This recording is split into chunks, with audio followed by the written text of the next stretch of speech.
Добар ден уште еднаш. Имам чест да го представам и петиот и последен панел на годинешниот Македонски енергетски форум. Петиот панел е подржан од Прокредит банка. Ние како организатори на Македонскиот енергетски форум и благодариме што го препозна значењето на овој настан и се надеваме дека и до година ќе продолжиме да бидеме партнери. Петиот панел се однесува на енергетската ефикасност како главен фактор за намалување на потрошувачката на енергија по 2030 година.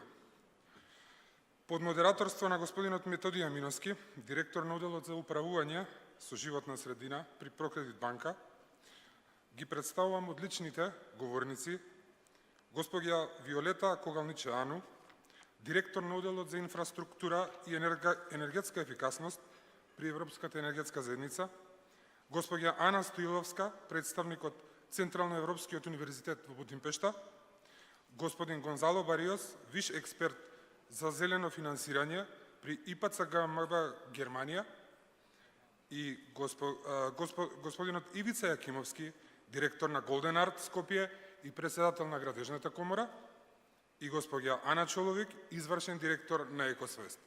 Ги повикувам панелистите да ги завземат своите места.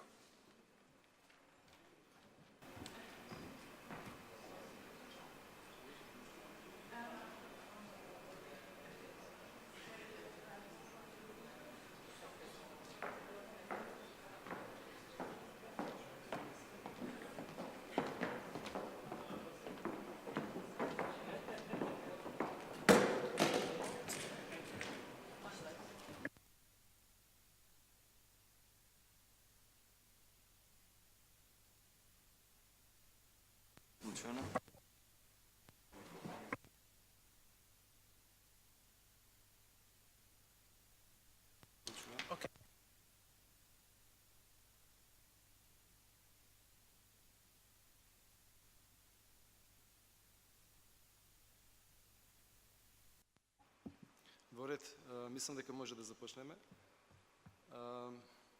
Енергетската стабилност и одржливоста на еден енергетски систем на долг рок во суштина е заложба и предизвик на секоја една економија.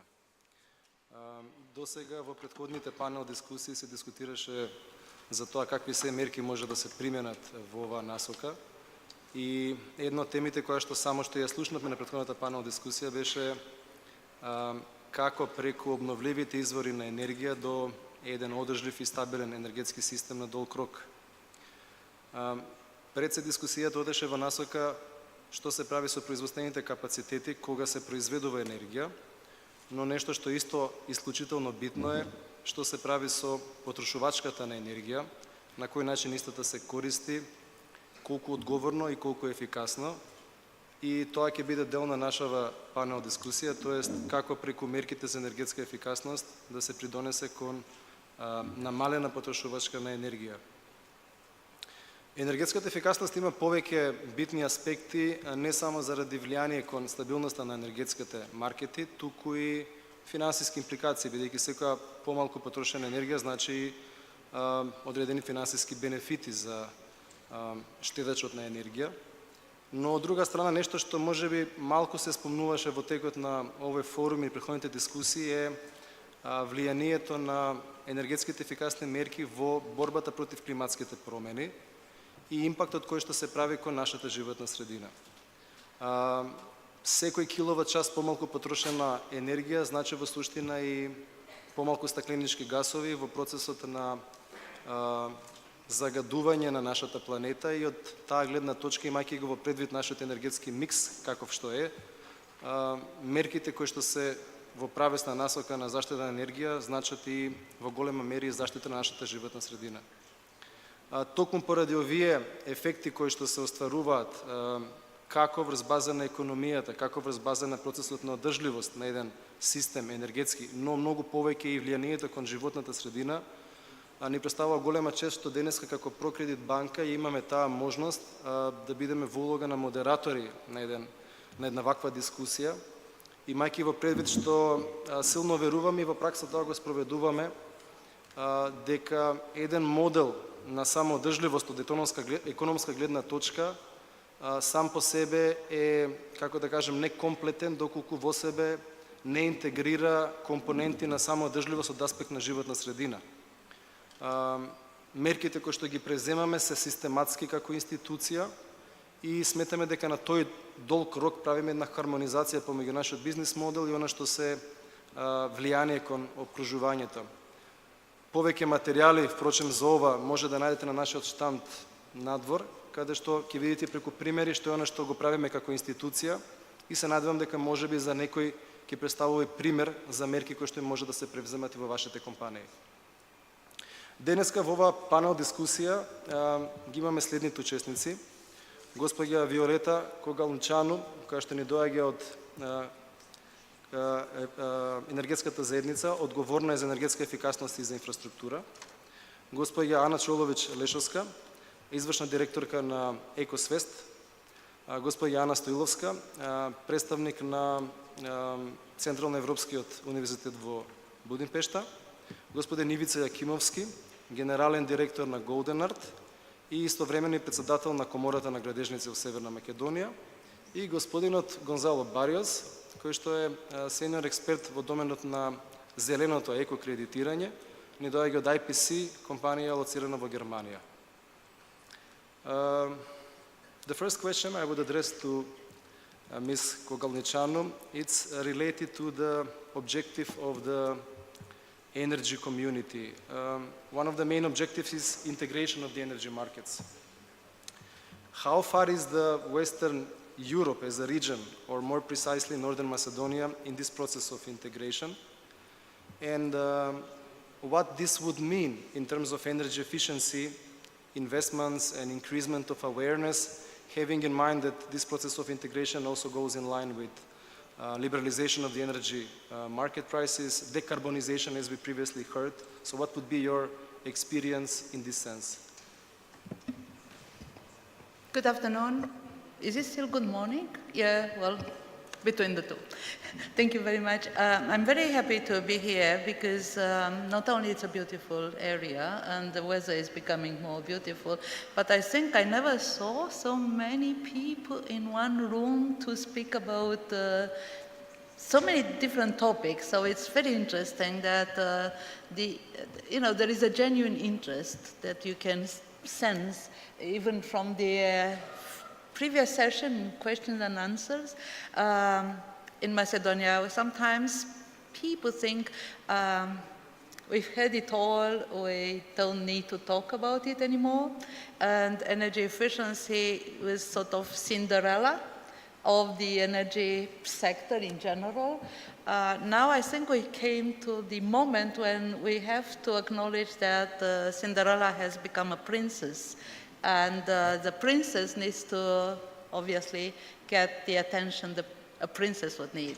So first of all, yes, indeed, I'm working in the Energy Community Secretariat, which is an institution set up under the Treaty of the Energy Community, and the whole purpose of the treaty is integration. So it's a platform for cooperation and integrations.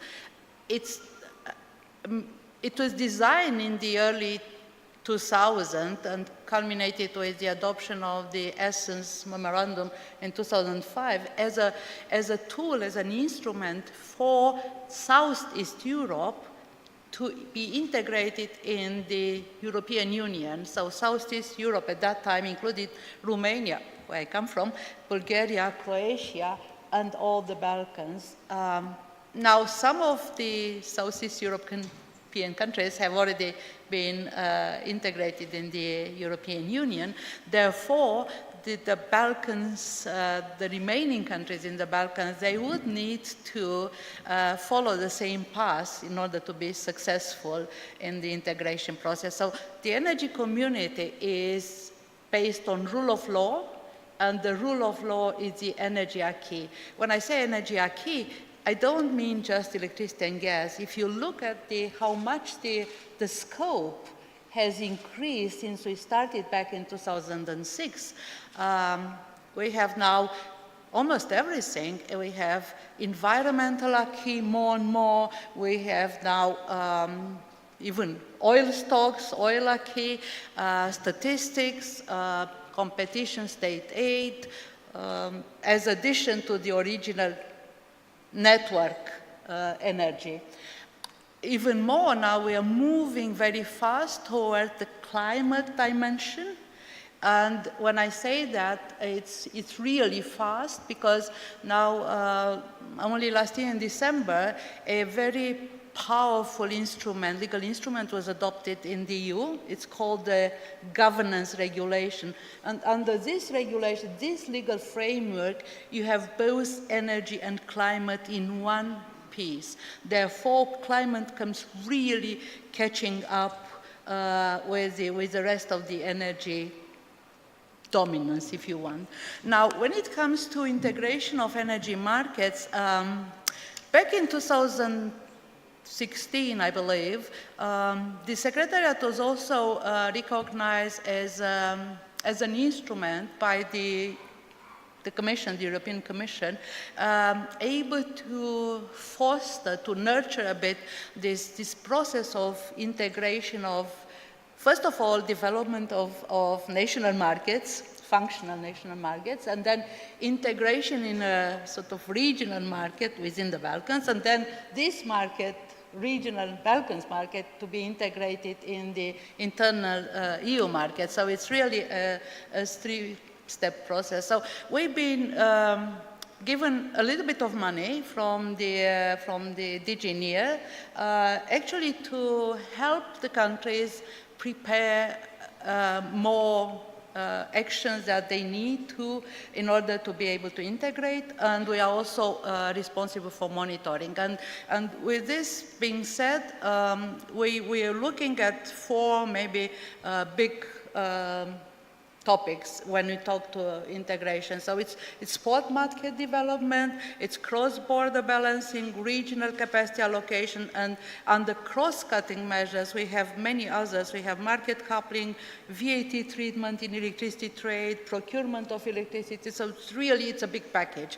And when we monitor this, we obviously notice the many barriers, and I don't want to dwell on the barriers, but there are many barriers. Believe me, it's more than I have them. They are legal, financial, and administrative. They are regulatory, political, institutional, and national market structure. But where we are now, we are sort of around 60% of meeting the integration level, if you want, or checking all the boxes in order to be able to have a regional market. So where Macedonia is around, if I look at this very latest report, it's around 50%. So, but the last piece of legislation adopted, not the last, but the latest, adopted last year, the comprehensive energy law in line with the third energy package, that was a big step forward. Of course, we are in the implementation phase. Now, one more or two more just words about that. Obviously, retail market opening is important. The ability to switch suppliers is very important. Back in 2017, I have the latest figures, was only 37%, not in Macedonia, regionally. I also want to just say one word about, sometimes people forget, people focus more on the supply side and less on the demand side. And then when we talk about markets, they may not be regional in nature, but they are similar across the Balkans and should be. And the energy services market, I want to draw attention to the need to have an energy services market. And maybe we can talk later about that. I don't want to take too much time. Thank you. Thank you very much. Gospođa Чолович Лешовска, неодамнешен добитник на наградата од Голдман за активизизам во делот на управување со животна средина и представник на невладиниот сектор во Македонија. Кој е степенот на свесноста за енергетската ефикасност кај нас во регионот? врз база на искуствата со кои што сте сретнале вие, проектите на кои што сте работеле, и што е она што невладиниот сектор во Македонија и во регионот го прави за стимулирање, покренување на свесноста за енергетска ефикасност? Благодарам на прашањето. Да се зборува за свесност за енергетска ефикасност, на некој начин треба да се зборува и за свесноста на многу други теми со кои енергетската ефикасност е директно поврзана. Енергетската ефикасност ние гледаме како на некој начин хоризонтално прашање, бидејќи делува и на социјалниот живот, на подобрување на животните стандарди, на животната средина, секако на чистиот воздух, на економијата, на снабдувањето со енергија, заштедата на енергија и така натаму. И од тие причини ние како организација Центарот за истражување и информирање за животна средина и екосвест работи долгорочно, да кажам, на оваа тема преку своите проекти и активности кои на некој начин секогаш имаат допирна точка со енергетската ефикасност. Во текот на минатата година спроведовме едно истражување на јавното мислење на репрезентативен примерок во Република Македонија. И сакав чисто да подискутирам за неколку од бројките кои доста се интересни и мислам дека се доста корисни и за бизнес секторот, но и за владата во делот на енергетската ефикасност. Со тоа што на почеток можеби едно погенерално прашање кој им го поставивме на испитаниците беше колку тие сметаат дека граѓаните во Македонија можат или влијаат врз промената во животната средина или врз подобрувањето на стандардите во животната средина. 55% од населението мисли дека граѓаните го прават тоа, дека можат да влијаат или многу или значително во промените во животната средина. Тоа значи дека граѓаните сметаат дека кај нив лежи мокта на некој начин. И по-конкретно во делот на интересни прашања кои ги поставивме, беше дали, например, тие што конкретно би направиле за да подобрат се остојбата со животна средина, квалитетот на воздух и така натаму. 29% од испитаниците рекле дека би го промениле начинот на грејење во сопствениот дом. И 10% од нив рекле дека ќе применат мерки за енергетска ефикасност во домот. И сега можеби како бројка само 10% не е голема, но имајќи предвид дека тие прво ќе појдат од тоа што можат да направат во домот, а замената на една печка или замената на некој уред во домот со поефикасен е можеби полесното решение. Целосните мерки за енергетска ефикасност во домот можеби се, да речеме, поскапи. И сега проаѓаме во другиот сет на прашања, кои исто така за мене беа многу ветувачки, затоа што видовме дека бројките се навистина интересни. На прашањето под какви услови би примениле мерки за енергетска ефикасност или би промениле нешто во домот, 37% од испитаниците велат дека доколку би добиле делумна финансиска поддршка ќе ги направат сите измени во домот кои се потребни.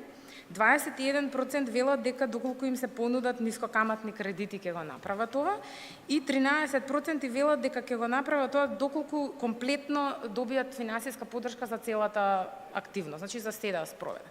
Ова вкупно е некаде малку над 70%. Значи 70% од населението има свесност дека можат нешто да направат, дека би сакале нешто да направат, доколку им се исполнат вакви услови.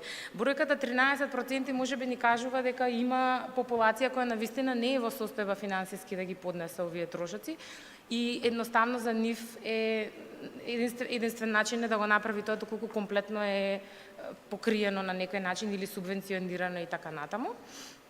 И сега бројките се многу интересни и мене ме доведува до едно прашање зошто се уште не се случува ништо масовно. Ако веќе свесни се луѓето, ако веќе знаат што треба да се направи, мислам дека малку проблемот задери во нашиот менталитет.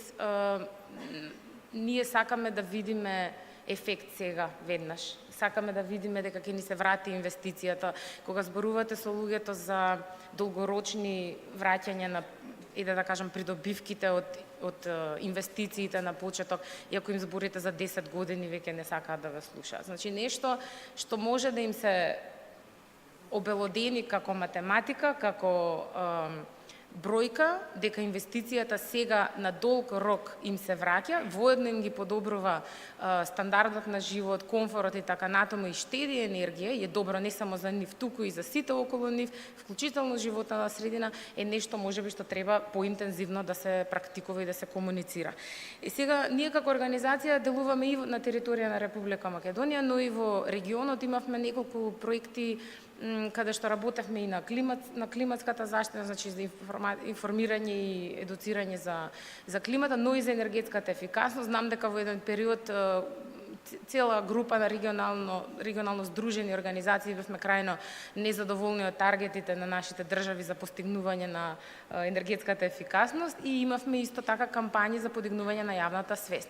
Но мислам дека најдобро се подигнува јавната свест не само кога се зборува, туку и кога се прави. Нема подобро нешто од тоа кога ќе слушнете од сопствениот пријател, комшија, роднина дека нему таа инвестиција му се исплатила и дека тој навистина има подобар живот, и тоа се повеќе и повеќе го слушаме во нашите кругови. И од тој аспект сметам дека не се само граѓанските организации тие кои треба да бидат комуникатори или подигнувачи на јавната свест.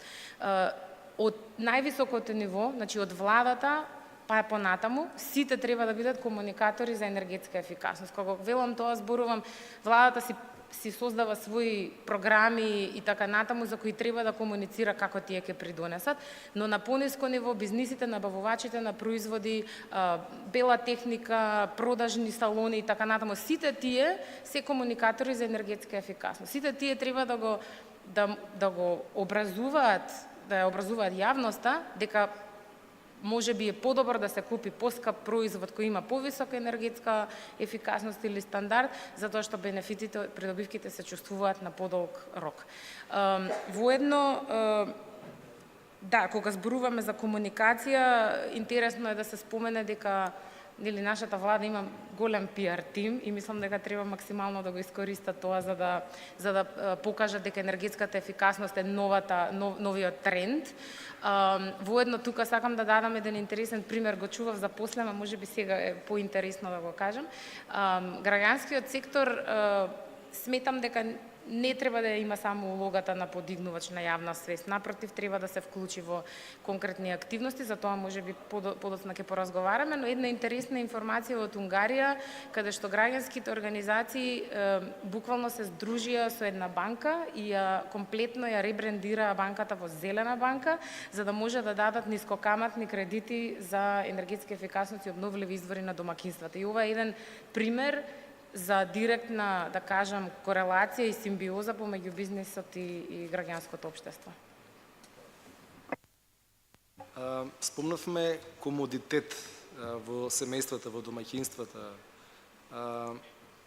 Малку е познато за темата енергетска сиромаштија кај нас, барем недоволно се комуницира кај нас. Меѓутоа е многу интересно да се слушне што всушност значи темата енергетска сиромашност, колку истата е застапена во нашиот регион, конкретно и во нашата држава, а за тоа ќе ни каже повеќе госпоѓа Стоиловска. Повред. Ви благодарам. Значи, со дискутирање на енергетската сиромаштија, мислам дека одлично се вклопува и во овој панел, ќе се надоврзам и на поентите кои што беа претходно кажани, и исто така сметам дека се фокусираме на оние социоеколошки аспекти од енергетската транзиција кои што мислам дека не беа доволно дискутирани, а се важни бидејќи енергетската сиромаштија се лоцира во домакинствата, а тие и граѓаните, и тие се многу важни актери во целиот овој процес на енергетската транзиција. Имено кога зборуваме за што е таа, значи во литературата има една општа, една погенерална дефиниција, пообемна, посубјективна, но мислам дека сепак во суштина ја покажува што е енергетската сиромаштија. Тоа е неможност на домакинствата да ги покријат своите, да ги задоволат своите енергетски потреби во домот.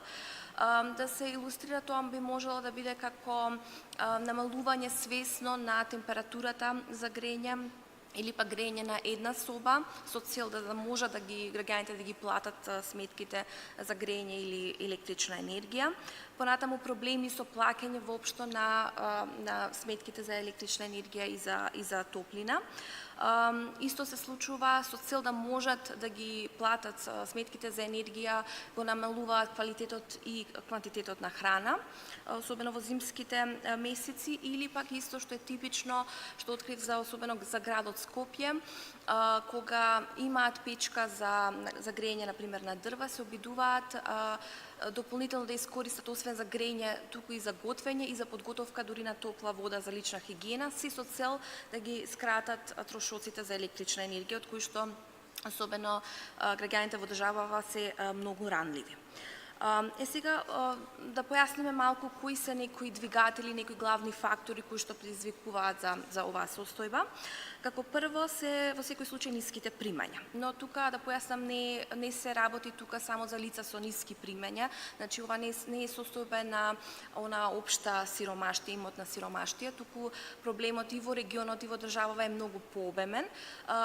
Пред се ниски примања е фактор бидејќи има често домаќинства кои што се 5 или 6 члена и зависат од примател, од едно лице кој што има некакви примања, најчесто пензионер.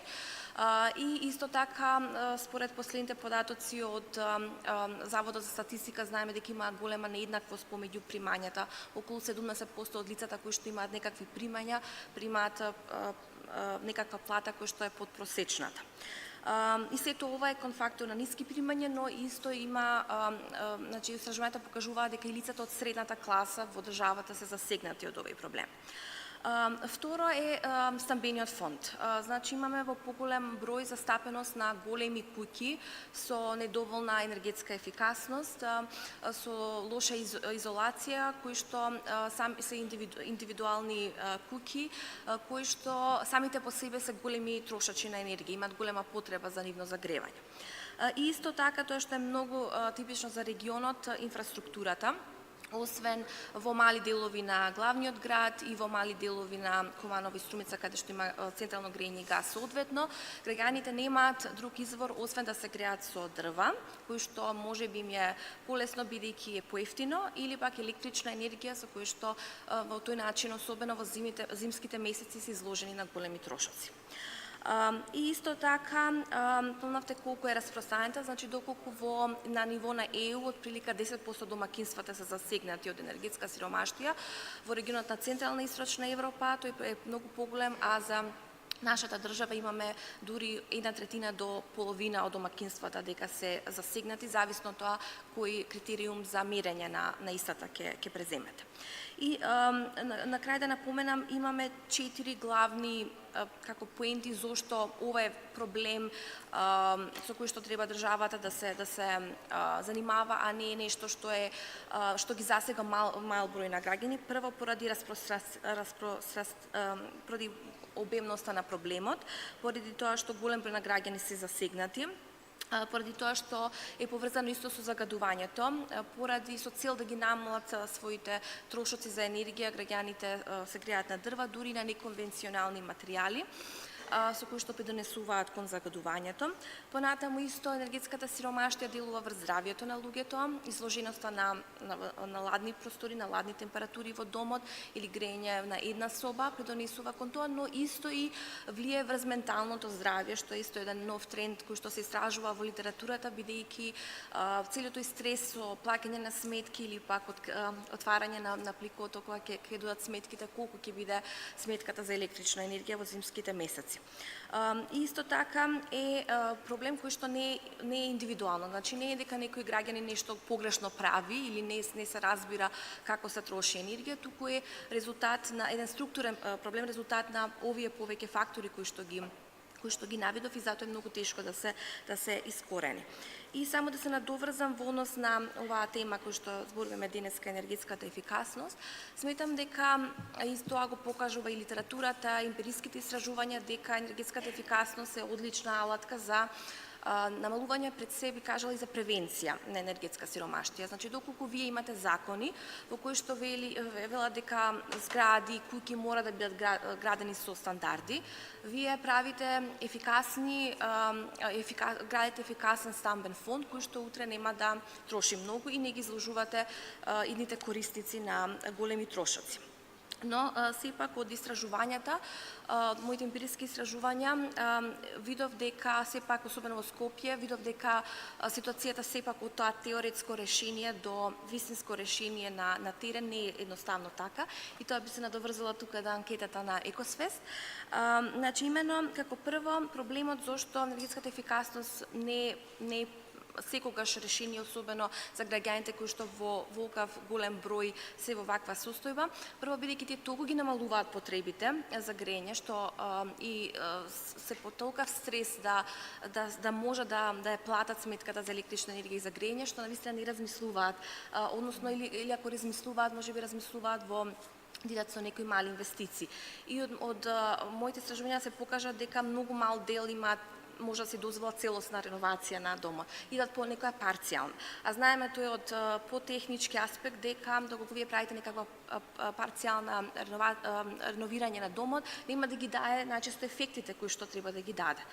А нормално дека финансиите се тие кои што го прават тоа. Исто така најчесто и самите преземаат некакви, самите ги да речеме ги поставуваат новите прозорци или пак некакви неистручни лица и тоа исто резултира на тоа да не се добијат тие податоци кои што треба да ги имаме од енергетската ефикасност. И за тоа има две поенти, зашто значи две последици од ова не правилно имплементирање на енергетска ефикасност. Како прво ќе имаме едноставно непостигнување на оние цели кои што ги сакаме на државно ниво. А втора и поважна, мислам дека цела ќе имаме голема нееднаквост. Значи богатите, односно тие кои што може да си дозволат, ќе ги си имплементираат мерките, ќе реновираат или ќе може да земат кредит, бидејќи има многу граѓани кои што едноставно не може да отидат во банка и банката нема да им одобри кредит. И ќе има поголемо раслојување помеѓу населението, односно тие кои што можат да дозволат ќе живеат во иднина во добри домови, а тие кои што не може да си дозволат ќе останат во тие домови во кои што се. Благодарам. Значи, зборувавме за степенот на свесноста, зборувавме за проблемот со енергетската сиромаштија. Сега е прав момент да продолжиме со што е она што, да речеме, се прави од страна на реалниот сектор по основно ова прашање. По-конкретно, компанијата Golden Art има искуство во доменот на градежништво и по-конкретно со нискоенергетските објекти. Така да, господине Јакимовски, што представува концептот на нискоенергетски објекти, колку е истиот е застапен во Македонија и колку е, како да кажам, побаруван, очекуван од страна на клиентите кои купуваат идни станови? Благодарам. Пред се благодарност до Македонскиот економски енергетски форум и до Прокредит банка како поддржуваш на енергетската ефикасност. Значи, во делот на енергетската ефикасност имаме преширока тема и премногу можности секаде можеме да заштедиме. Јас би тргнал од тоа колку вкупно учествува градежниот сектор во потрошувачка на енергија, би тргнал на глобално европско ниво и кај нас. Ако одиме по дејности, значи градежниот сектор како потрошувач на енергија учествува од 40 до 45% во зависност од држава во Европската унија, каде што индустријата учествува со 33%, транспортот учествува со 20 до 24% и делот на земјоделие учествува до 4%. Значи, всушност колку треба да биде заложбата, колку се треба да се вложува во делот на енергетска ефикасност во секторот градежништво. Ако го поделиме секторот градежништво, како и што природно се дели во два сектори, едниот е делот на високоградба или домување, другиот е дел нискоградба и тука ќе видиме дека постои преголема разлика во делот на домување во стамбени и индивидуални објекти учествува до 40%. Значи, остатокот од 4 или 6 до 7% учествува делот на нискоградба во потрошувачка на енергија. Тргнувајќи од тој податок дека домакинствата учествуваат со многу голем процент во потрошувачка на енергија, се доведува и фактот дека е неопходно да се градат и енергетски ефикасни објекти, кои што е реален трет секаде во светот, реално ние кај нас во таа насока работиме во изминативе 10 години. Претходно не е дека нешто е многу направено во таа насока. Во таа насока постојат одредени компании кои што реално вложуваат во енергетски ефикасни објекти и тука е моментот кој што би можело да биде една порака до сите купувачи за недвижности. Значи потребно е да се размислува и да се вложува во делот на енергетски ефикасни објекти, меѓутоа од повисоки класи. Од делот на класа А, кој што гарантира многу помала потрошувачка на енергија, која што во иднина и гарантира побрз поврат на самата инвестиција. Значи, ние тука треба да делуваме и колективно во таа насока, дека енергетската ефикасност е дел од нас, меѓутоа е иднина која што е неизбежно мора да се финансира во таа насока. Јас би додал во тој дел некои податоци за да се изгради одреден објект. Значи, неопходно е потребно да се користат и енергетски ефикасни градежни материјали. Ако по самите показатели кои што покажуваат дека најголем дел на потрошувачка на енергија оди во делот на грејење и на ладење, автоматски се поведува прашањето дека треба да користиме енергетски ефикасни системи во делот на систем за ладење и грејење или автоматски системи кои што со еден уред овозможуваат и ладење и грејење. Меѓутоа, додека да дојдеме до делот на експлоатација или користење на самиот објект, потребно е самиот објект да биде изграден енергетски ефикасен, а за да би се изградил енергетски ефикасен објект е неопходно да се користат енергетски ефикасни материјали градежни.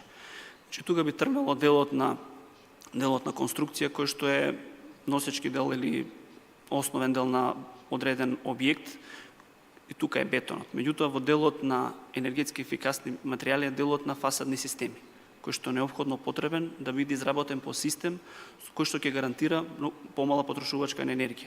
Втор дел кој што е или кај што имаме можност за губење на енергија е делот на прозорската техника, кој што исто така е многу битен или побитен сегмент е делот на самото стакло или стаклопакети, кои што во поновата генерација и дозволуваат многу поголема заштита на енергија, или тоа е користење на стаклопакети кои што се во комуникацијата комуницираат како 4 сезонски стаклени пакети, кои што во зимските услови дозволуваат продор и на светлина и на топлина, меѓутоа во летните услови дозволуваат само продор на светлина. Значи, не дозволуваат да се случува прегревање на самиот објект за да имате потреба дополнително да се троши енергија за ладење. Исто и во делот на зимските услови, кај што не дозволува губење на енергијата во надворот од самиот објект, така да во таа насока тие се некои од основни материјали кои што се потребни за да се користат и кои што не треба да се штеди, него напротив треба се повеќе и повеќе да се вложува во таа насока за да имаме се повисока класа на енергетски објекти. При користење или инвестирање или изградба на објекти од висока класа А може да се доведеме во позиција да заштетата се намали до 6 пати, што во представено апсолутни бројки како на едно 4-члено семејство стан кој што е од квадратура од 50 до 60 квадрати, ако троши за загревање или за ладење или за севкупна потрошувачка околу 6000 денари, значи тоа може да се намали на просек од 1000 до 1500 денари, што е значителна сума која што е многу битна во целиот процес на живење. Така да по таа насока може премногу да се каже, премногу и да се направи. Постојат градежни компании кои што го следат трендот, постојано се оди во насока да се инвестира во енергетски ефикасни објекти. Тој тренд треба да продолжат да го следат и останатите компании. Меѓутоа и делот на компании кои што инвестираат во индустријски објекти или во делот на деловни објекти кои што се во делот за самото делување и работење. Така да во таа насока темата е преширока, можеме сами на себе да допринесеме многу, меѓутоа многу е битно да направиме разлика што е енергетски ефикасен објект, што е неенергетски ефикасен објект и многу е битно да се вложува во енергетски ефикасни објекти, затоа што во прва фаза може изгледа дека финансиски е поскапо, меѓутоа и не е толку кај нас направена таква голема разлика како што е во Европската унија, кај што ако е енергетска класа А, вредноста е зголемена и до 50 до 100%, за разлика кај нас се е на едно исто ниво, така да како порака би било при секој купување на недвижност да се купуваат енергетски ефикасни објекти, со тоа допринесуваме и помала потрошувачка на енергија директно, а тоа продуцира и понатамошно заштедување и на енергија, а со тоа и намалување на загадување на самата животна средина. Во таа насока, мислам дека е доволно, ќе продолжиме со прашањата, па ќе дадеме подетални објаснувања. Благодарам, господин Акимовски. Mr. Barrios, I mean, we just discussed about one area, construction, and more precisely in which energy efficiency can contribute heavily in terms of overall decreasing of the energy consumption in one economy. Coming from your experience working in the region, what other potential areas you might also highlight that might be also lagging behind in terms of technological development, improvement of new technologies, having in mind the energy intensity in the industry that we are having in the region, that you can also propose as potential one for the future? First, many thanks for the invitation for this panel.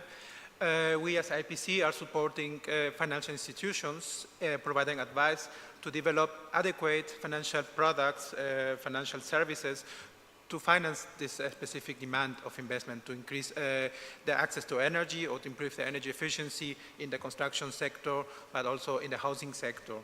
Important also for financial institutions to develop the capacities to deal with these products, because they need to be adapted to the sectors where we're speaking of for specific measures, which are maybe very different, but also according to the fund beneficiaries, for example, houses, enterprises, project developers, and so on. Regarding the sectors, as you mentioned, I think it was a very interesting start of the discussion, especially in the housing sector, which is related with the construction sector, which, as far as I know, in the Balkans, has a share of 30 to 40% of the energy demand in the energy mix. Nevertheless, I think that's also, it's important to consider other important sectors to, if we see the markets or the countries from the perspective of competitiveness, or the markets in sense of industrial development, or the markets in terms of agricultural development, it's important to have these other sectors into mind, just to ensure this, also taking also the quote from the first day, is to ensure that not only to access to renewable energy, but also to clean energy, it's vital for the development of countries. One example is industrial energy efficiency. The importance of industrial energy efficiency goes beyond of energy savings. I'm saying this, it's very important to say, because usually in energy savings in the industrial sector can be hardly measured, usually because you have a lot of components or a lot of processes working on. The best way to measure energy efficiency in the industrial sector is also comparing to the output.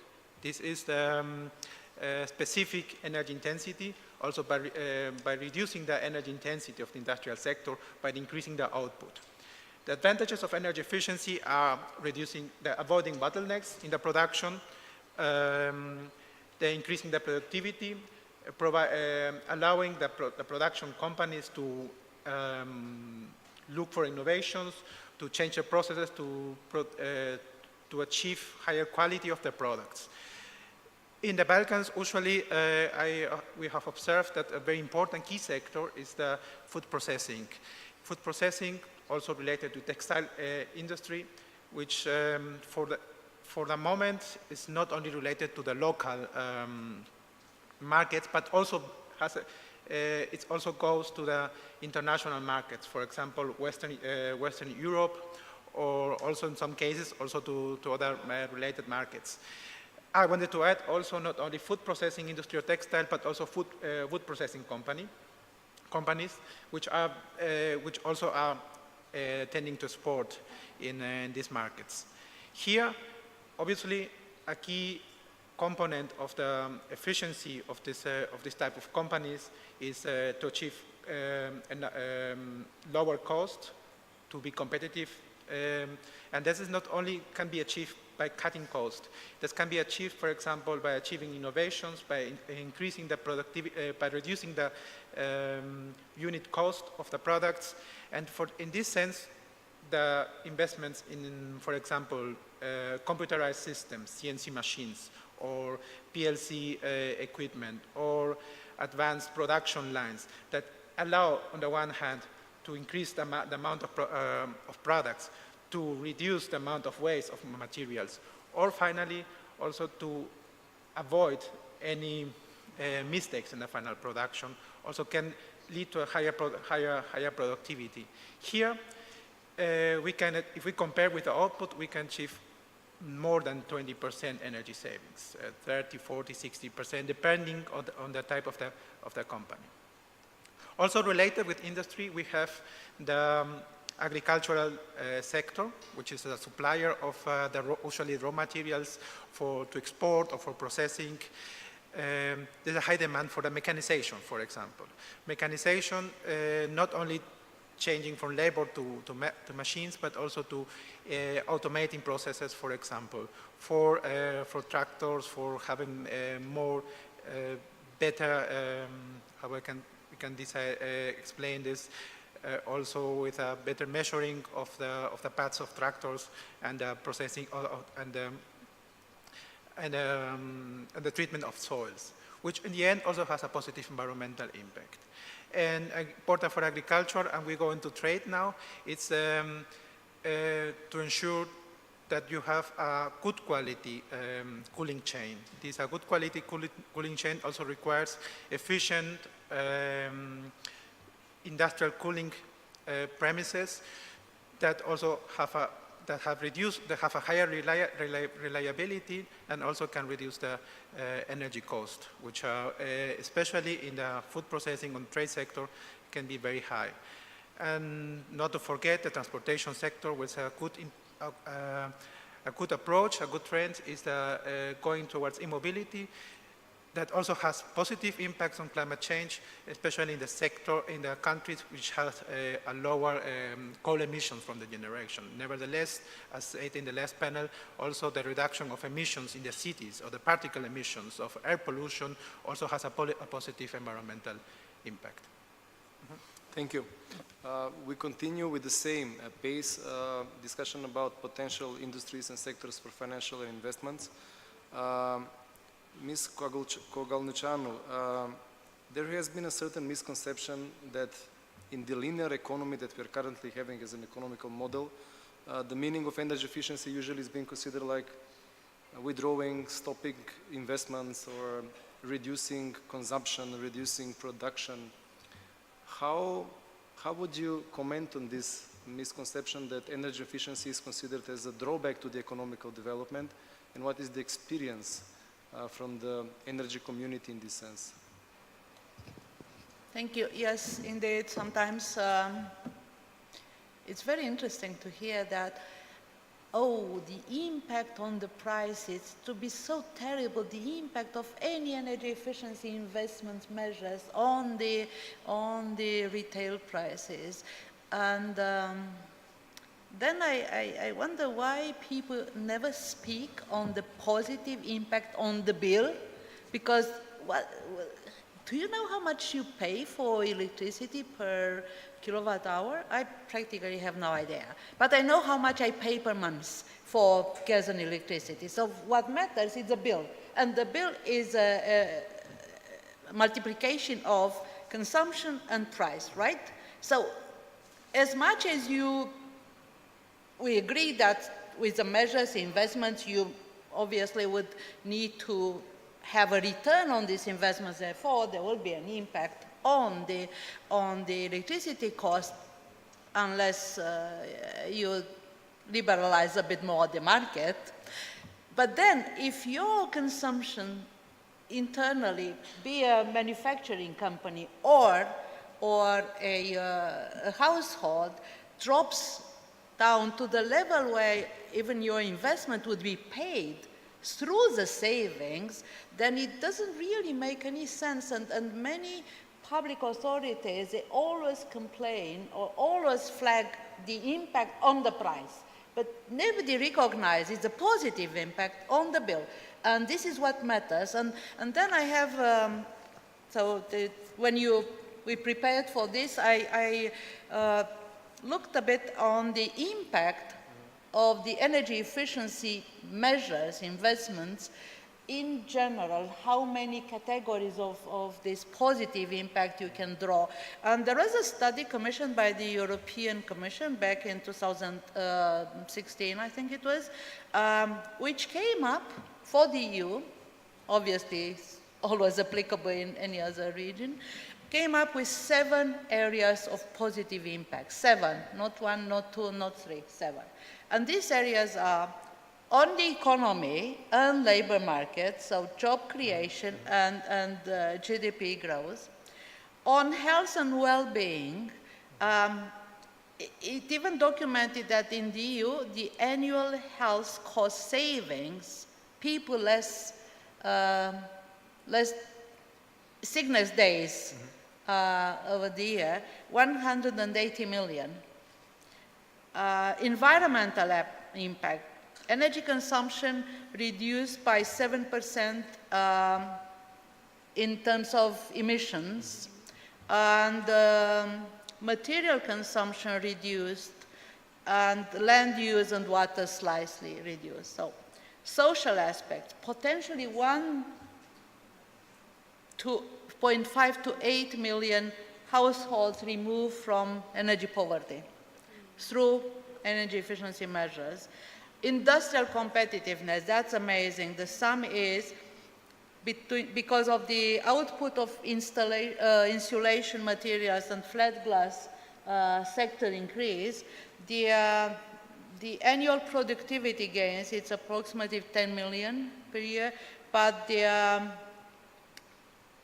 development, the growth from these sectors, it's between 5 and 10 billion per year. So, the public budget increase, positive energy, public budget balance, and the value of buildings, renovated buildings, increased by 35%. So how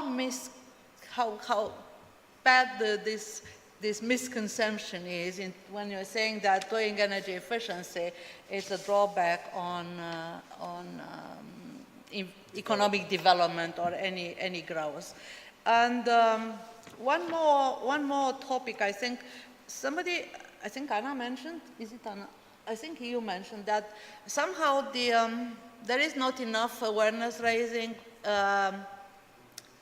among normal users of energy efficiency investments in terms of what kind of financial products are available on the market and what kind of subsidies or programs to support households are available on the market. And I can tell you that it just started, I think last year in Macedonia was launched, but also throughout the Balkans, an energy efficiency facility, which is a combination of a lending scheme with the European Bank for Reconstruction and Development, and up to 35% subsidies, like investment grants from the EU, exactly for these energy efficiency improvement measures in households. It's only for households.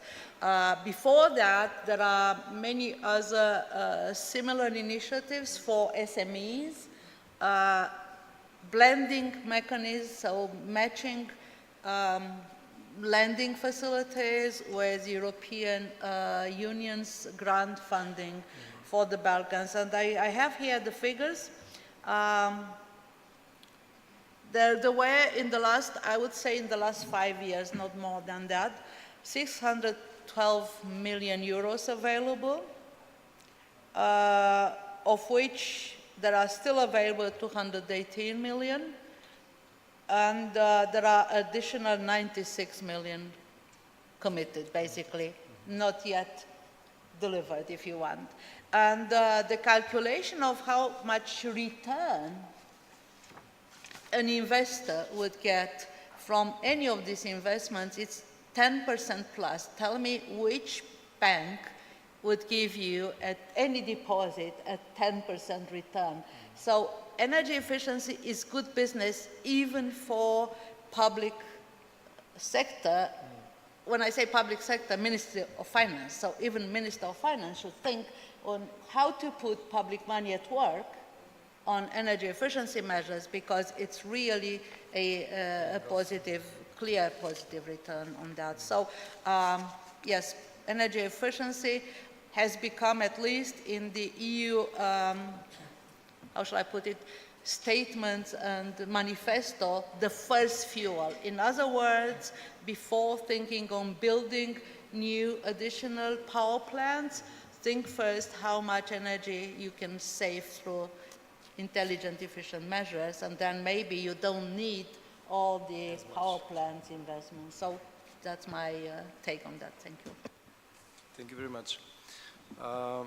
Госпоѓа Чолович-Лешовска, какви се мерки, предлози невладиниот сектор може да даде и кон јавниот сектор, меѓутоа и кон приватниот сектор во насока на подобрување на степенот енергетска ефикасност и со тоа ефектите да бидат, да речеме, видливи на целокупниот енергетски систем во една држава?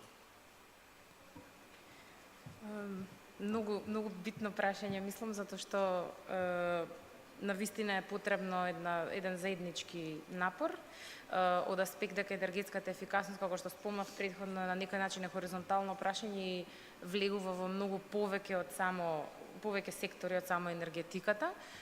Од тука првата работа која можам да ја кажам е секако воспоставувањето на фондот за енергетска ефикасност, кој многу долго време е присутен во јавноста и во дискусиите во рамки на институциите. Последното нешто со министерот Тевдовски кога разговаравме, рече дека има буџетот, да речеме, ставка за фонд за енергетска ефикасност, но се уште е тоа во рамките на Министерството на финансии. Како тоа ќе изгледа и каква форма ќе има, исто така е предмет на можеби поширока јавна дискусија. Ставот на граѓанскиот сектор е дека овој фонд треба да се користи примарно за домакинствата, не толку многу за индустријата, затоа што индустријата може да користи придобивки од нискокаматни кредити и така натаму, но домакинствата се оние кои можеби се во понезавидна состојба за да го направат тоа. И тоа може би една прва работа која многу долго време ја зборуваме и треба да се случи. Кога станува збор за хоризонталното прашање на енергетска ефикасност, мислам дека е неопходно владата да почне да ги синхронизира сите оние индивидуални програми кои ги работи. Значи владата изготвува голем број на програми, без разлика дали се за чист воздух или се за социјална заштита и така натаму, или за здравство.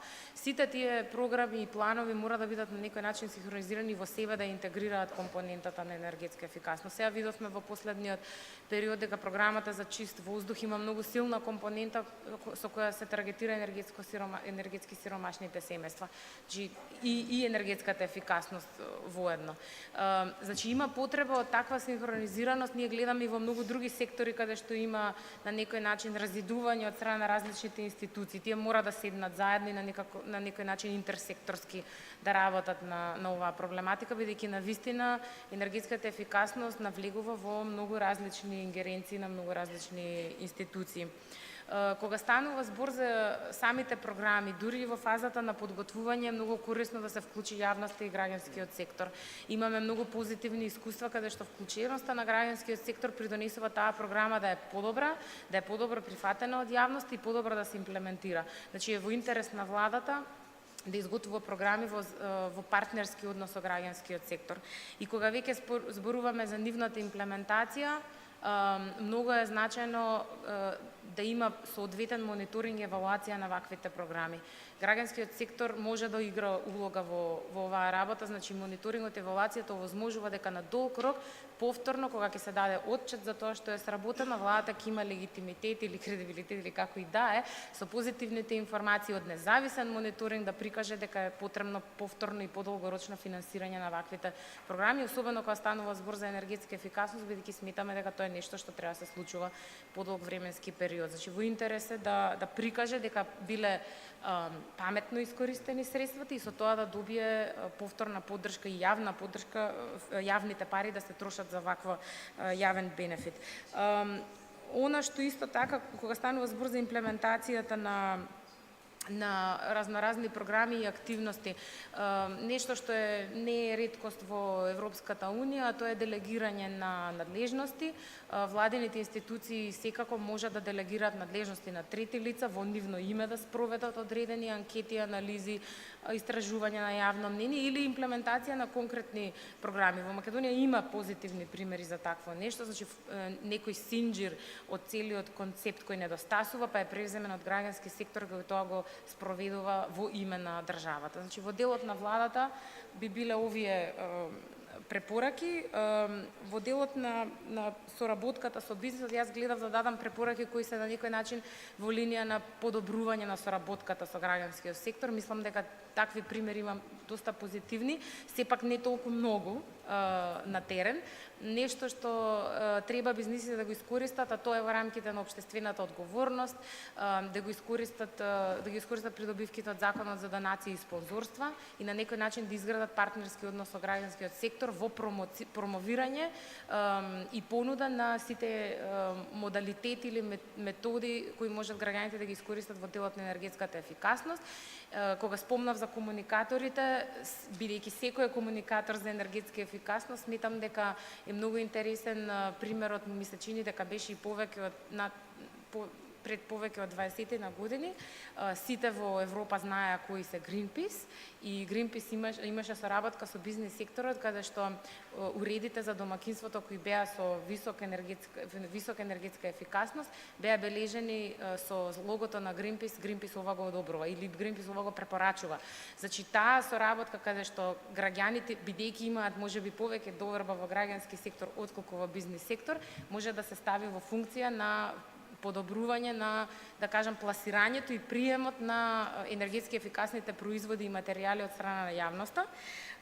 И воедно граѓански организации исто така успешно можат да вршат и разноразно сертифицирање, че еколошки организации можат да направат сертифицирање на бизниси, на нивните производи или процеси или самите фирми, значи нивно обележување како зелени бизниси или бизниси кои се пријателски настроени спрема климата. Тоа е нешто што е тренд во ЕУ, а кај нас може да се искористи дополнително за, да кажам, за јакнување на кредибилитетот на самата компанија и низината одговорност кон животната средина. И уште еден аспект кој сметам дека може да е од корист на двете страни, а тоа е, многу добро знаете, граѓански сектор навистина многу се занимава со анализи на закони и тука може да се искористи таквиот капацитет во поддршка на бизнисите во нивните идни планови за инвестиции, затоа што анализата на можните ризици за ваква инвестиција може да дојде од страна на граѓански сектор кој добро ги познава трендовите и законската регулатива не само кај нас, туку и во Европската Унија за да даде совети или поддршка на некакви од одлуките во бизнис секторот. Мислам дека тоа би било. Благодарам. Господја Стоиловска, какви сте предизвици се соочуваме кога превземаме мерки за борење со енергетската сиромаштија? Ви во нашата земја државата применува одреден сет на мерки за надминување на истата, која што под рака по рака одат и со енергетската ефикасност. Какви предлози, какви забелешки може постапно ова прашање да искоментирате и вие? Благодарам. Исто е дел од моите препораки, забелешки се доврзуваат на тие од невладиниот сектор, значи академскиот невладиниот сектор, да, мислат во слична линија. Како прво, мислам дека тоа што е битно е дека треба државата да преземе главна водечка улога како лидер во решавање на енергетската сиромаштија. Многу често, и тоа не само во балкански контекст, туку и пошироко, има тренд на повлекување на државата и оставање на невладините организации, како, да речеме, тие кои што покриваат свест за оваа тема, кои што дури и решаваат или нудат конкретни решенија. Државата наистина треба да преземе главна улога. Многу ми е мило што слушнав вчера на и беше исто повторено за како сега се смислени политиките за зголемување на потенцијалот за обновливи извори. Претходниот модел со повластени тарифи предизвика зголемување на цената на електрична енергија, а цена на електрична енергија ја плаќа секој и сите потрошувачи, имено и тие кои што се ранливи. И ме мило што сега има свест и размислување за тоа како да не се зголеми електричната енергија, односно како да не се удри на потрошувачот. И тоа е многу битно во однос на државата да размислува во таа насока и како сите тие политики од енергетска ефикасност, обновливи извори во рамките на енергетската транзиција нема да дадат бенефит на одредена група, например одредени компании во приватниот сектор, а ќе удрат на да речеме на граѓаните или пак на тие кои што се ранливи категории. Исто така сакам да напоменам дека многу е важно да се гледа исто ова прашање како енергетската ефикасност повеќе секторски. Значи беше споменато примерот за загадување. Еве исто прво нема голема свест за тоа дека загадувањето на воздухот е доста поврзано со енергетската сиромаштија, именно тие кои што се греат на дрва или пак особено и на штетни неконвенционални материјали придонесуваат до загадувањето, а верувајте никој не би сакал да се грее на такви материјали. Градот Скопје со поддршка на UNDP имаше одлична студија во која што детално го проучија односно како се греат граѓаните на град Скопје и увидоат кои делови од Скопје со која категорија на ранливи потрошувачи се засегнати, но кога донесуваат политики за субвенционирање конкретно на пелети, што мислам дека е многу добра како идеја за во однос на намалувањето на локалното загадување, сепак целна група се сите граѓани на град Скопје. Нивниот аргумент е дека нели сите граѓани на град Скопје придонесуваат за буџетот на град Скопје, затоа треба да бидат целна група. Но а доколку навистина сакате да го намалувате загадувањето, треба да ги поврзете целната група, имено тие кои што се најранливи со ако сакате навистина да имате ефект. Понатаму исто така треба да се и исто така сакам да кажам дам неколку примери како енергетската сиромаштија може да биде бариера за различни инфраструктурни проекти во однос на грењето. Имаме сега запрено, имаше пред неколку години тренд на напуштање на централното грење, кој што навистина е жално. Но граѓаните исто не го прават тоа поради тоа што сакаат, туку едноставно тие кои што например се во зграда, нивните соседи се греат на централно грење, повеќе им се исплаќа ако се исклучат и да се греат минимално да се догреваат со електрична енергија, им испаѓа дека е поевтино. Понатаму исто имам дел истражување за интересираше како оние локални проекти за гасификација напредуваат во Куманово и Струмица, конкретно за Куманово добив дека повеќе граѓани кои што се греат на нафта се приклучуваат на гасната мрежа. На нафта знаеме дека е поскапа. Имено заклучокот е дека тие кои што се поимотни, кои што може да си дозволат се префрлат на гас, а не тие кои што минимално греат една соба на дрва. И тука во однос на се поврзан на тоа, државата мора да биде некаков гарант, некаков партнер во тие cost-benefit анализи, во тие јавни-приватни партнерства, како некаков социјален партнер кој што ќе во тие пресметки, освен трошоците и придобивките, ќе го земе како мерка и праведноста и квалитетот на животот. Значи, доколку сакаме ние да намалиме да го подобриме квалитетот на животот, да го намалиме загадувањето, значи мора некаква можеби не квантитативна, но квалитативна мерка да биде на страната на бенефитот, на страната на придобивките. Исто така беше споменато за како е академскиот сектор може да придонесе до тој сектор. Конкретно еве исто до Евана една препорака. Од моето истражување видов дека голем број на граѓани имаат страф од институциите, односно се под стрес кога ќе отварат сметката за електрична енергија. И исто дека правев истражување во Виена, имаат многу добар начин на тоа како тоа овој стрес да го намалат. Имено постојат и таму граѓани кои што не можат да ги платат сметките и тоа не се случува само Некојаш се случува и како некој ќе изгуби работа или пак поради одредена кризна ситуација во животот и самиот државен снабдувач Виненергии, кој што е снабдувач и на електрична енергија, и на газ, и на топлина, имаат изработено критериуми за кои се сериозно депривирани граѓани кои што се во лоша состојба, имаат критериуми и соработуваат со социјалните служби. И така да кога некој граѓан има проблем со плаќање на сметките, може да се обрати до тој нивен оддел и да се договорат како да ги платат сметките без да бидат исклучени и без да имаат цел тој стрес со отварање на сметките и намалување на своите потреби за да можат да ги платат сметките. Исто така многу е тоа важно во проактивност на институциите, државните институции, оние кои што вршат јавно добро во враќање на довербата кај граѓаните. Исто така пред да спомнам за кога ќе дојде тема зимо и загадувањето е топ тема, има доста стигма кон еве сега тие загадуваат и треба да го забраниме, треба да ги казниме загадувачите, зборувам од страната на домакинствата.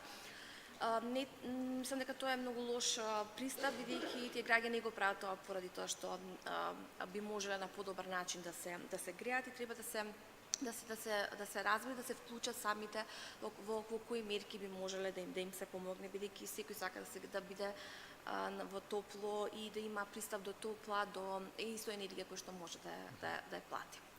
И благодарам. Господин Акимовски, какви мерки може да очекуваме од Комората на градежници во Северна Македонија од аспект на иницијативи и насоки за напредување на енергетската ефикасност во градежништвото? Тоа се однесува во дело да се надоврзам само на што го спомена тоа дека бизнис секторот треба да инвестира повеќе во делот на енергетската ефикасност или во производи. Ние како Golden Art претходната година инвестиравме во фабрика за производство на пелети, кој што има капацитет 1/3 од вкупната потрошувачка во Република Северна Македонија. Така да како градежна компанија се одлучивме да инвестираме во енергенс, конкретниот случај пелет, кој што директно влијаеме во делот на подобрување на самата енергетска состојба и на самата свест, или во делот на екосвеста, кај што е као акцент на загадување, кај што голем процент може да влие во замена на огромното дрво, кој што знаеме дека е главен фактор или главен загадувач конкретно на територија на град Скопје. Тука на тоа се надоврзува и самите субвенции кои што се потпомогнати од страна на Министерството за економија и од делот на град Скопје. Така да треба малку повеќе да се работи на самата свест. Се сложувам со тоа дека како држава сме економски на пониско ниво во зависност од тоа што е нивото на или степенот во Европската унија, меѓутоа има и можност и повеќе е потребно да се остваруваат едукации, се со цел да се применува повеќе, затоа што ние се доаѓаме позиција ако направиме некоја статистика дека ако се затоплуваш на огревно дрво или се затоплуваш на пелети, тоа и не е толку голема финансиска разлика, има многу голема придобивка за самата околина. Ако одиме во делот, не во делот на енергетска ефикасност, меѓу во делот на загадување, колку финансии се потребни конкретно за град Скопје за да се анулира нешто што се загадува. Значи, ние треба да размислуваме првично, да не загадуваме. И ако во нешто треба да државата финансира е делот да не се загадува. Кога веќе ќе се направи штета, свесни сме и знаеме дека е многу повеќе сето тоа е потребно да се финансира за да се анулира веќе нешто кое што свесно го правиме. Така да тоа би било еден дел што ние правиме као компанија или како бизнис сектор. Ова е само еден од примерите, веројатно постојат уште примери во нашава држава кои што влијаат во делот и на загадување, меѓутоа и подобрување на таа енергетска слика.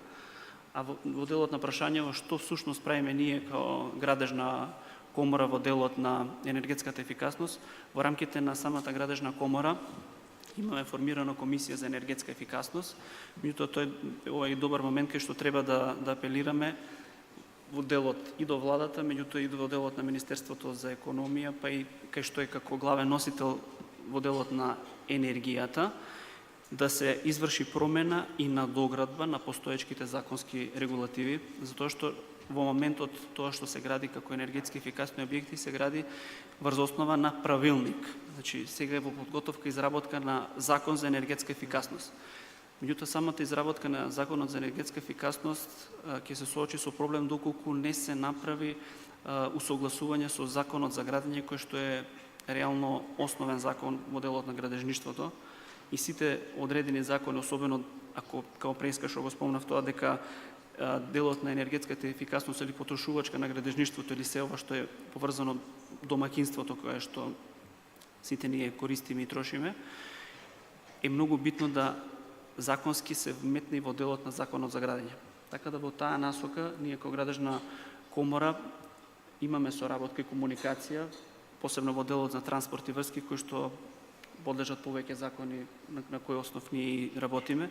Меѓутоа еден од побитните закони и носење е делот на законот за енергетска ефикасност со кој што многу ќе се подобри енергетската слика и ќе се покаже на еден друг пристап во која насока е потребно да се движиме. Ако одиме во тоа, пошто ние како терминологија употребуваме сите енергетска ефикасност во сите области, значи енергетската ефикасност е всушност употреба помала количина на енергија за одредена услуга, меѓутоа не се намалува комодитетот. Напротив, се подобрува. Така да насоката во која што сите заеднички даваме и сугестии, и мислење и размислувања е потребно и е неопходно да се движиме во таа насока. Благодарам. Mr. Barrios, it was mentioned several occasions that for having investments in the energy efficiency field, there should be also financial support on the other side, following and supporting these investments in order to see them come through. What is your experience, to what degree there should be a bank empowered in this area in order to finance and to have the energy efficiency green lending line as business as usual? Well, first I want to start to saying that in topics of energy or climate or green business or green economy, the financial sector has to play a pivotal role in channeling funds from the different sources, private or public, into this type of investments or the needs of the final beneficiaries. But also the financial sector can be a bottleneck in this sense. And I don't only mean private banks, but also public actors in the financial banking sector, which are, from our experience, which are the reasons what we see why that's some bottlenecks in this in channeling these funds or using own funds to finance this type of investments. First is the lack of structures or the lack of capacities or awareness or understanding of which type of investment we're speaking of, or which are the benefits for the clients of the banks. Also important issue as the product design, or I would rather define the processes or that are rather too complex or are designed as well very complex, so that at the end financial institutions perceive that financing energy efficiency, it's only additional work to report everything or to have additional reporting requirements. But it's not always, that should not be necessarily the case. I will explain it a bit later.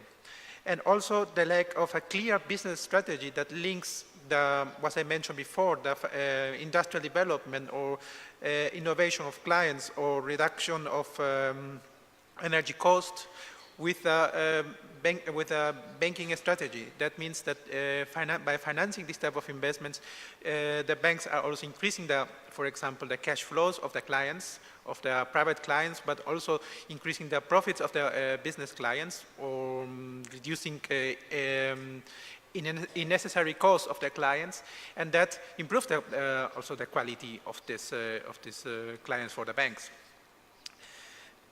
What the bank needs in order to address these problems, and that's important to have an empowerment of the banks and to have a comprehensive approach that allows the bank also to be a key player of when we speak of a green economy, which anyway that will be the way to go in the next years, especially after 2030. Here, the banks, if they are not our first movers now, I think they will lose the opportunity to channel these funds, to be able to receive these funds, international funds, but also to serve better their clients, which are the things where the bank can be empowered in a comprehensive approach is, for example, developing structures, training the staff. That means that, for example, all employees of a bank can understand which are the problems from the social or also from the environmental perspective, and also link them to the opportunity of business for a bank for development new markets. Also, adequate product designs. I mentioned before that the different energy efficiency investments differ greatly from the size, from the return, according to the final beneficiary, or the capacity payment of the final beneficiary. We're speaking of households, depending on the income. We're speaking of companies, SMEs, corporates, and so on. That means that also that in the design of this product, the banks should be aware of these differences, and also, if needed, ask or include incentives or subsidies, which could come, of course, from, for example, from other sources. The idea is how to leverage public and private investments to reach the the needs of in order to increase the energy efficiency in the different sectors of the economy. And finally, as I said, development of business strategies. That means which type of companies or clients or or groups do I want to reach? For example, which are the advantages of reaching this type of client groups? And also very important, which are my partners? For example, which are important stakeholders, NGOs, suppliers, experts, chambers, representatives of the sectors, the state, and so on, and of course also international agencies. Having all this in mind, a bank can better use the resources to develop strategies, to promote specific financial products, but also to increase the awareness of the beneficiaries.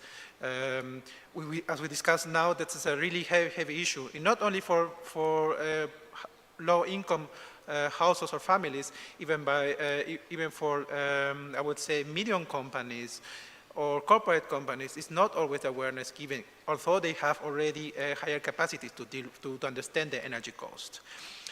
And having these three components, also they can also apply for, they had also different benefits for financial institutions. For example, the bank can also apply this knowledge to reduce the energy cost, for example, as institution, to implement better energy efficiency measures in their institution, so that they also could example to other outside, to the public, but they also reduce the cost, the operational costs. Also, this better understanding of problems, environmental problems, not only of energy, can help institutions to see other risk dimensions of their portfolios, of their clients, vulnerabilities of their clients. Speaking of private clients, but also of business clients. That's where we also relate to the environmental social management systems, and which now it's getting more and more important for institutions, because there's now more and more in focus of the international funds, managers, funds or financial institutions. And finally, that's the idea that applying this knowledge into the development of new markets, we're speaking of green finance, can help to develop new volumes of investments and to create new markets and to impulse the development of the green economy in the country. All this can be possible for the banks. I know from experience we saw many good examples. So I can say, for example, Procare is a very good example in the region.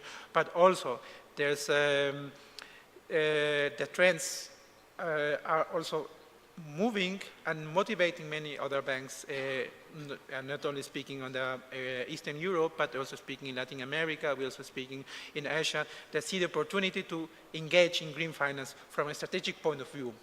This is very important, not to consider this as a pressure, not to consider this as a just only opportunity to get funds, but also to growth in several ways, and also to play a role for new markets and for new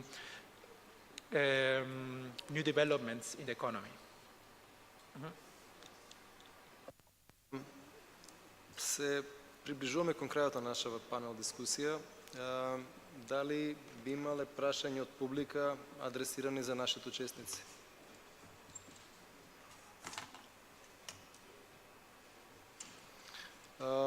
Во ред, значи...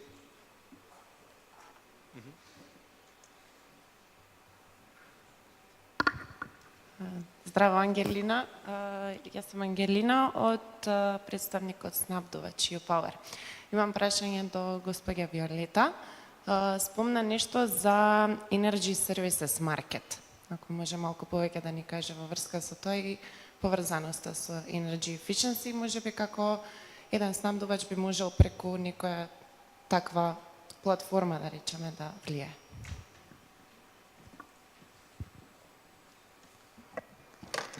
Thank you.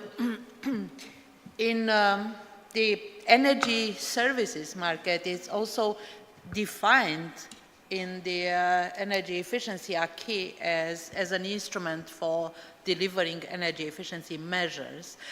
In short, these are the companies that could install efficient technologies, finance and install. So there are many models, if you want, finance on their own balance sheet and install energy efficient technologies and get paid through the savings. That's what I'm saying, that the companies, they are called energy service companies, in short, ESCOs, they would take the risk to go into a manufacturing company and make an energy audit, identify the best energy efficient measures, procure the equipment, install it, and manage it. And at the end of this a certain period,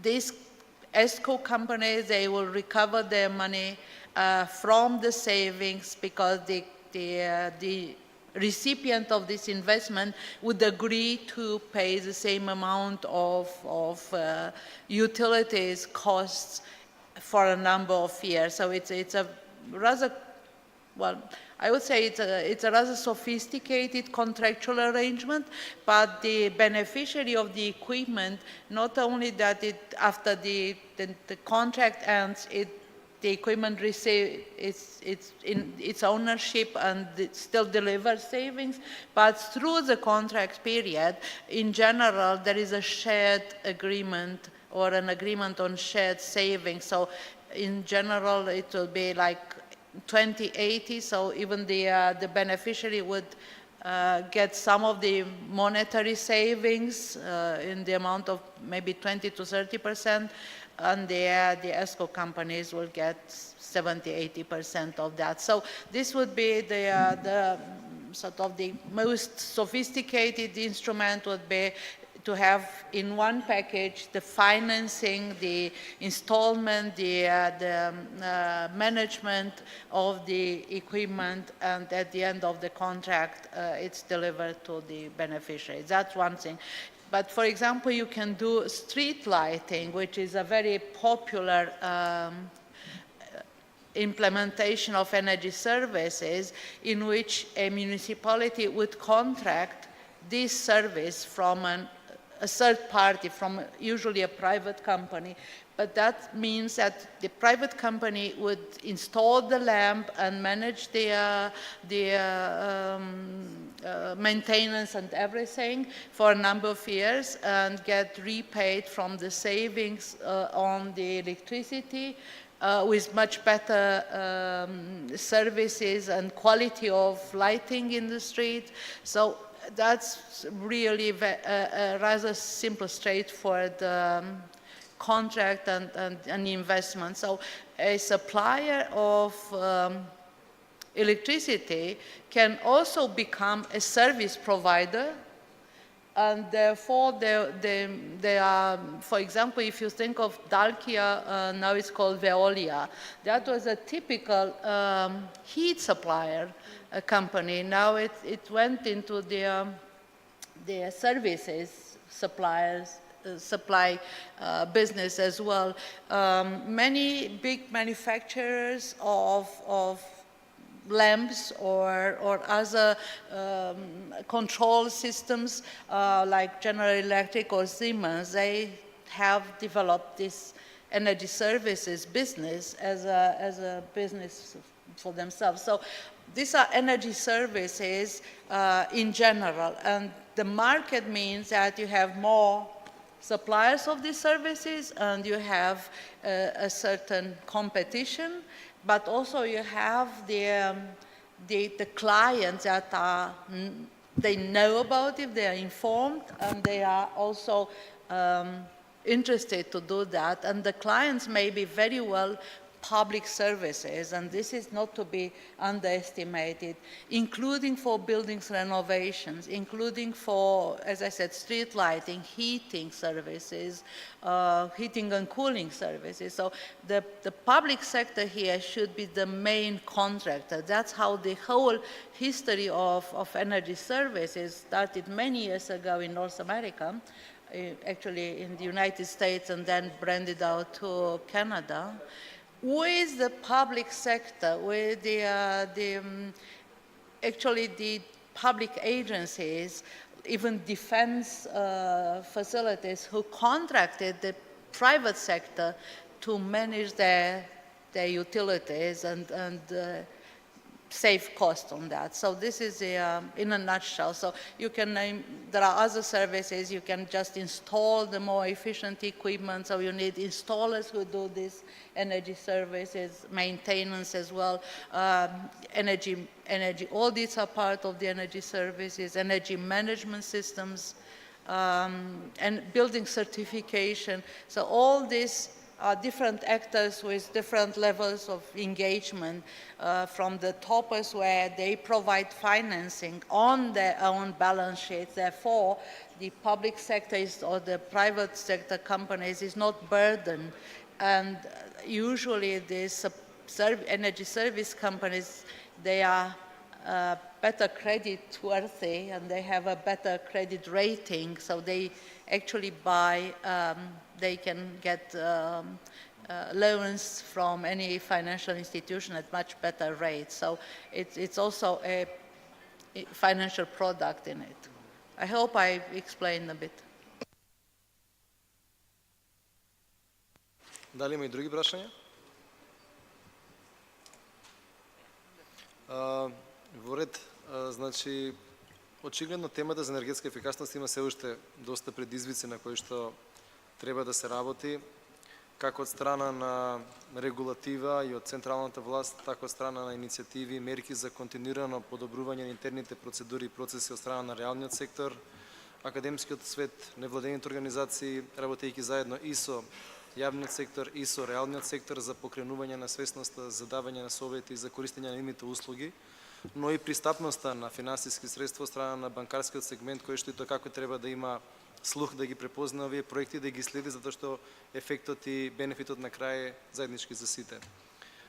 Ви благодарам за плодната дискусија денеска и се надевам дека дискусиите, предлозите и мерките кои што ги разговаравме ќе имат собствен придонес од аспект на подобрување на состојбата на енергетската ефикасност во Македонија. Thank you very much.